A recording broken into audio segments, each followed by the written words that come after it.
বরাত নামে আমাদের দেশে যে ইবাদত চালু আছে তার শরীয়তে ভিত্তি জানতে চাই।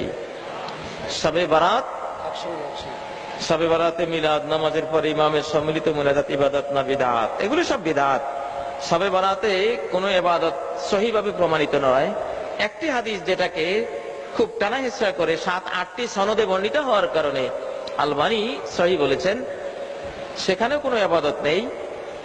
সেটা হলো ইযা কানা লাইলাতুন নিসফি মিন শাবান ইত্তালা আল্লাহু ইলা খালকিহি ফায়াগফিরু লিজামিই খালকিহি ইল্লা লিমুশরিকিন ওয়া মুশাহিন। মধ্য শাবান রজনীতে আল্লাহ তাআলা সৃষ্টিকুলের দিকে নজর দেন, মুসলিমদেরকে সবাইকে ক্ষমা করেন, শুধু দুই শ্রেণীর মুসলিমকে ক্ষমা করেন না। এক শ্রেণী যারা শিরিক করে, আরেক শ্রেণী যারা মুশাহিন। মুশাহিন মানে যারা মুসলিম ভাইদের সাথে বিদ্বেষ পোষণ করে।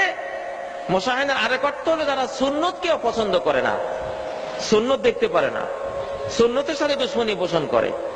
যারা শিরিক করে, সুন্নত পছন্দ করে না, এরা ছাড়া বাকি সবাইকে ক্ষমা করে দেন, তারা ঘুমিয়ে থাকলেও। বরাতের রাতে লাইলাতুন নিসফি মিন শাবান তারা ঘুমিয়ে আছে, কিন্তু সারা বছর শিরিক করে নাই, সারা বছর সুন্নতের সাথে দুশমনী করে নাই। এরা ঘুমিয়ে থাকলেও আল্লাহ তাআলা মাফ করে দিবেন। কোনো ইবাদত নাই, সারা বছরের কামাই, সারা বছর তুমি শিরিক থেকে বেঁচে থেকেছো, সুন্নতের সাথে দুশমনী করা থেকে বেঁচে থেকেছো, এর একটা পুরস্কার প্রাইজ আল্লাহ দিয়ে দিল, তোমাকে অ্যাওয়ার্ড দিয়ে দিল, তোমাকে মাফ করে দিল। কিন্তু এই রাতে কোনো ইবাদত করার সহিহ কোনো রওয়ায়াত নেই। জি।